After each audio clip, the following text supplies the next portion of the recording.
ကလေး63ယောက်ကိုဆရာဝန်ဖြစ်အောင်မွေးထုတ်ပေးနိုင်ခဲ့တဲ့အာကမျိုးသမီးတယောက်ဖြစ်သူဒေါက်တာကျော်သာစိန်ကဲပရိသတ်ကြီးတို့၏အခုလိုမျိုးမပြောရင်ဘယ်သူမှမသိဘူးဆိုတဲ့အတိုင်းမြန်မာနိုင်ငံရဲ့အနာဂတ်ပညာတတ်လောင်းလျာလေးတွေကိုမွေးပေးခဲ့သူကတော့ဒေါက်တာကျော်သာစိန်ပဲဖြစ်ပါတယ်အစိုးရလည်းမဟုတ်တယ်လို့နုပညာသမားလည်းမဟုတ်တာကြောင့်မီဒီယာသည့်တိုင်းသည့်ပြည်သည့်ဖြစ်ခဲ့ပေမဲ့လည်းသူမရဲ့စေတနာမေတ္တာတွေဟာမှန်ကန်နေခဲ့တာကြောင့်ခုလိုမျိုးရှင်းရှင်းလင်းလင်းဖော်ပြခွင့်ရခဲ့တာပဲဖြစ်ပါတယ် မကွယ်မှာဒုတိယအကြီးဆုံးငငယ်လေးတာဆရာဝန်ရမ်းဖြစ်ချင်တယ်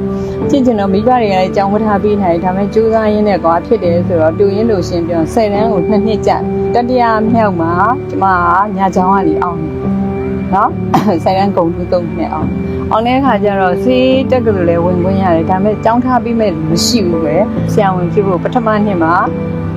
ကုံစိမ်းရောက်တယ်ဒုတိယနှစ်ကျတော့မြေပဲကိုနှမ်းမြင့်ရောက်တတိယနှစ်ကျတော့သမဝိုင်မှာစေကန်းမှာစည်မညပိုင်းစည်မလုပ်ပြီးတော့ကြောင်းတက်တယ်နောက်ဆုံးနှစ်မှာအထူးကုဆရာဝန်ကြီးဦးတင်ဦးကနေပြီးတော့အမကိုကြောင်းထားပြီးလို့ဆရာဝန်ဖြစ်တယ်အဲ့ဒီတော့ကြောင့်အမကဘဝနာတယ်ဆရာဝန်ကြီးကငါလိုမဖြစ်စေရဘူးဆိုတော့ကိုမှရှိတဲ့ခြံဒီတိုက်တွေကားတွေဟောင်းပြီးတော့စေရနာညကြောင်း6နှစ်ဖွင့်အောင်ပြီးပြီမဲ့ခုနလူပေါ်ရခိုင်ပြည်မှာကွယ်မိဘတွေကနမ်းပါတယ်သားသမီးတွေကိုကြောင်းထားဖို့အခက်ခဲရှိတယ်အဲ့တော့ဆရာမကြီးကငါလိုမဖြစ်ရဘူး